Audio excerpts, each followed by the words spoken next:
นี่นี่สดก่อนเลยเคยอย่างพวกเจอพวกจะสิบ โอ้ยนะ แค่ก่อน แกร้อนอยู่ในดิน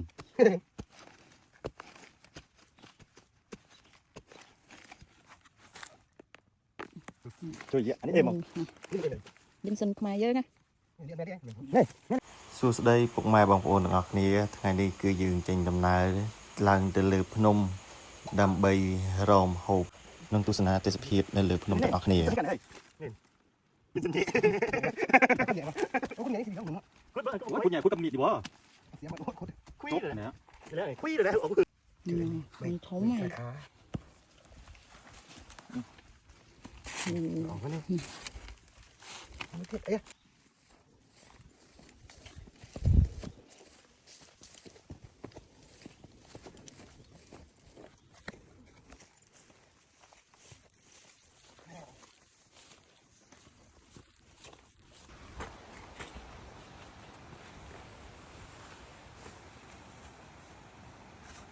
เราสัตว์ไงนี่นี่แหละนมอ่ะนี่อ่ะ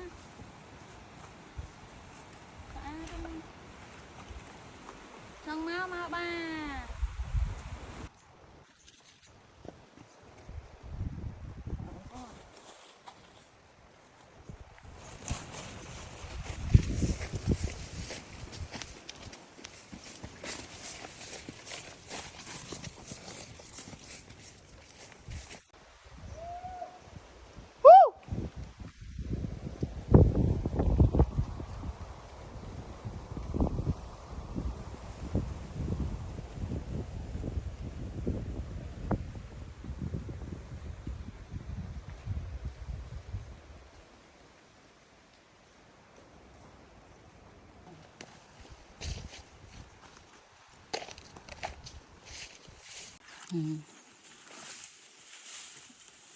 สปอนเซอร์ตาดิใช่ไหมนะ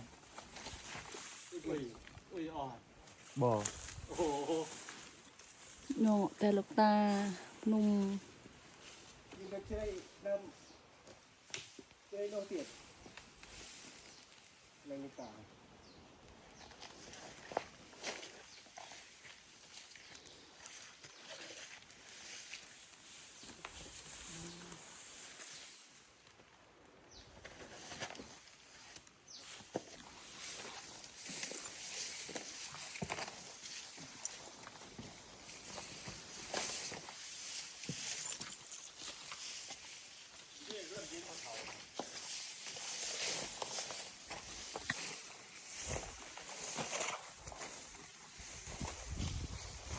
ว้า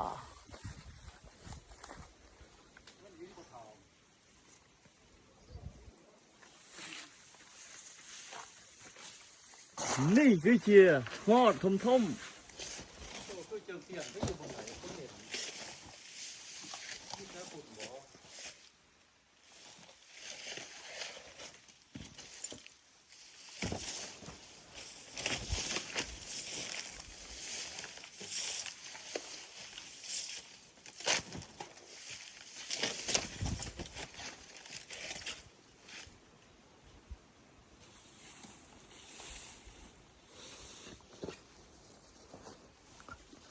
นี่ก็เปิดมองคุยนี่เตอร์ดีดาทอดเตอร์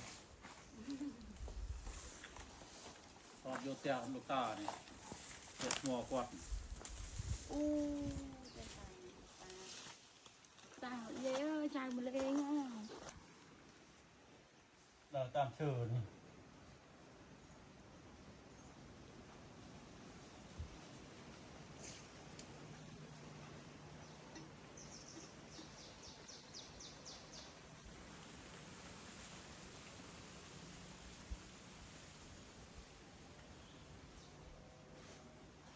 เจ็ดหมอลูกตาสะอาดๆนะทมอ๋อ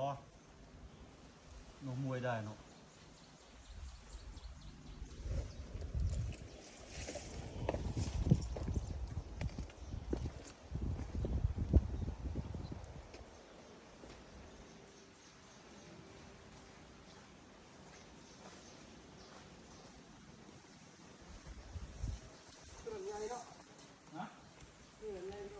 เ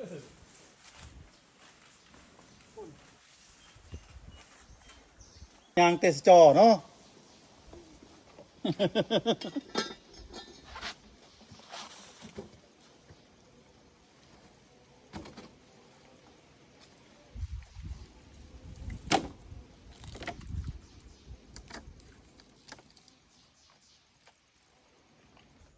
อัดไอ้เนี่ย អត់អីក៏ធ្លាក់ទេ ไม่เป็นเก่งได้กินพลังเรียนออมไหมโอ้ไปทหารนี้ได้ใหญ่ๆรับผม